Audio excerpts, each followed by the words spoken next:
அனைவருக்கும் வணக்கம். நீங்கள் நம்ம சேனலுக்கு புதுசுன்னா பக்கத்தில் இருக்கிற பெல் பட்டன் அமைத்தி சப்ஸ்கிரைப் பண்ணிக்கோங்க. தொடர்ந்து எல்லா வீடியோக்களையும் நீங்கள் பார்க்கலாம். அப்பாடா 2 வாரம் ஆச்சு நம்ம வீட்டில் வேலைக்கு சேர்த்தேன். வேலை பாட்டுக்கு நல்லபடியாக போய்கிட்டு இருக்கு. அவனும் எந்த ஒரு மிஸ்டேக்கும் பண்ணலை. இதே வெளியில் சேர்த்து விட்டுருந்தா 2 நாளில் திரும்பி வந்திருப்பான். ஏப்பா இங்கே சேர்த்த வந்துட்டு போ. கூப்பிட்டீங்களா முதலாளி? யோ ஏன் இப்படி தலை தெறிக்க ஓடி வந்து என்னையும் கீழே தள்ளி விட்ட?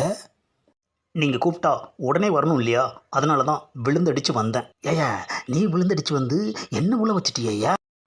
சாரி முதலாளி, உணர்ச்சி வசப்பட்டேன். ஆஹா, ஒன்று ஸ்பெல் மிஸ்டேக் பண்ணுறான், இல்லைனா உணர்ச்சி வசப்படுறான். இவங்கிட்ட கொஞ்சம் ஜாக்கிரதையாகவே இருக்கணும்.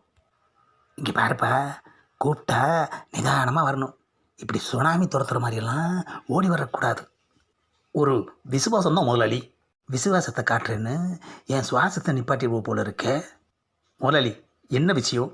எதுக்காக என்னை கூப்பிட்டீங்க? இதையா, கீழே விழுந்ததில் இன்னும் நான் பழைய நிலைமைக்கு வரல. கொஞ்சம் பொறு. அப்பாடா. இப்போ சொல்கிறேன். இன்னைக்கு என் மகளை பொண்ணு பார்க்க வர்றாங்க. நல்ல விஷயம் தானே முதலாளி. பஜ்ஜி சுஜியெல்லாம் வாங்கிட்டு வரணுமா? ஏன் அவசரப்படுற? அதெல்லாம் என் பொண்டாட்டி பார்த்துக்குவா. ஸ்டேஷன் வரைக்கும் போய் மாப்பிள்ளை வீட்டுக்காரங்களை கூட்டிகிட்டு வரணும். ஏன் முதலாளி, மாப்பிள்ளை வீட்டுக்காரங்களுக்கு கண்ணு தெரியாதா என்ன? ஏயா, இந்த குசும்பு தானே வேணாங்கிறது. நாம தான் போய் கூட்டிகிட்டு வரணும். சரிங்க முதலாளி, பத்திரமா கூட்டிகிட்டு வாங்க. என்னது, நான் போய் கூட்டிகிட்டு வரவா? நீங்கள் தானே முதலாளி சொன்னீங்க. நான் போக மாட்டேயா. அப்படின்னா வேறு யார் முதலாளி போவாங்க? அமெரிக்காவிலேருந்து பில் கிளின்டன் வருவார். அவர் போய் கூட்டிகிட்டு வருவார். ஏயா, நீ சாப்பிட்டுட்டு சும்மா தானே இருக்க. நீ தான் போய் கூட்டிகிட்டு வரணும், புரியுதா? இதை ஏன் இப்படி சுற்றி வளைச்சு சொல்கிறீங்க? சுருக்குன்னு சொல்லியிருக்க வேண்டியதானே. அப்போது நான் கிளம்புறேன் முதலாளி. இரியா, வர்ற வழியில் மாப்பிள்ளை வீட்டுக்காரங்க உங்ககிட்ட பொண்ணை பற்றி விசாரித்தா நீ என்ன சொல்லுவ? என்ன முதலாளி நீங்கள்? உங்கள் பொண்ணை பற்றி நான் ஏதாவது சொல்லி அது தப்பாயிட்டா பிரச்சனை வேறு மாதிரி ஆகிடும். யோ, என்ன சொல்லுவேன்னு தானே ஏன் கேட்டேன். அதுக்கு என்னென்னமோ சொல்கிறியா? நான் சொல்கிறத கிளிப்பில்லை மாதிரி அப்படியே மாப்பிள்ளை வீட்டுக்காரங்க கிட்ட சொல்லணும், புரியுதா? பொண்ணு அவங்க அம்மா மாதிரி பழக்க வழக்கத்துலேயும் குணத்துலேயும் ஒரே மாதிரின்னு சொல்லணும், புரிஞ்சதா? சரிங்க முதலாளி, நீங்கள் சொன்ன மாதிரியே சொல்லிடுறேன். 1 hour later. என்னது, மாப்பிள்ளை வீட்டுக்காரங்களை கூப்பிட்டுவான்னா இவன் மட்டும் தனியாக வந்துக்கிட்டு இருக்கான். ஏப்பா, மாப்பிள்ளை வீட்டுக்காரங்க வரலையா? ஓ வந்தாங்களே. நம்ம வீட்டுக்கு வரலையா? ஓ வந்தாங்களே. அப்போனா எங்கேயா அவங்க? வந்தவங்க பாதியிலேயே அடுத்த வண்டியில் உடனே ஊருக்கு கிளம்பிட்டாங்க. என்னது, ஊருக்கா? ஆமாம் முதலாளி. என்னையா நடந்துச்சு? ஏன் திரும்பி போனாங்க? நீங்கள் சொன்ன மாதிரி வர்ற வழியில் அவங்க பொண்ணை பற்றி விசாரிக்கவே இல்லை. அதனால் நீங்கள் என்கிட்ட சொல்லி அனுப்புனது வேஸ்ட் ஆகிடக்கூடாதுன்னு நானாகவே சொல்லணுங்கிற முடிவுக்கு வந்துட்டேன்.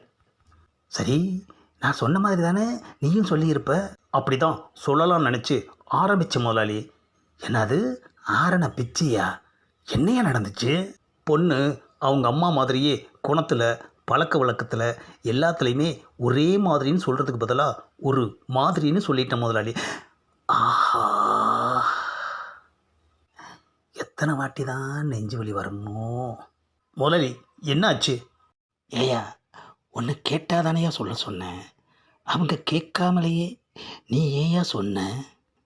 ஒரு விசுவாசத்தில் சொல்லலாமே நினச்சி சொன்னேன் முதலாளி.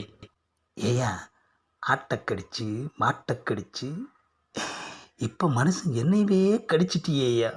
நானும் முடிஞ்ச வரைக்கும் மிஸ்டேக் பண்ணாமல் இருக்கணும் தான் நினச்சேன். ஆனால் முடியலை முதலாளி. அது வந்துடுச்சு. என்ன மன்னிச்சிடுங்க முதலாளி. உன்னை எப்படியா மன்னிக்கிறது? பொண்ணை மட்டுமா ஒரு மாதிரின்னு சொன்ன? என் பொண்டாட்டியும் சேர்த்துல்லையா ஒரு மாதிரின்னு அவங்கக்கிட்ட சொல்லியிருக்க. அப்போனா 2 தடவை என்னை மன்னிச்சிடுங்க முதலாளி. என்ன மிஸ்டேக்கு பண்ணிட போகிறேன்னு ஏதோ ஒரு நம்பிக்கையில் உன்னை வீட்டில் வேலைக்கு வச்சு, ஆனால் இப்படி ஒரு மிஸ்டேக்கை பண்ணுவேன்னு நான் கனவுல கூட நினச்சி பார்க்கலையேயா.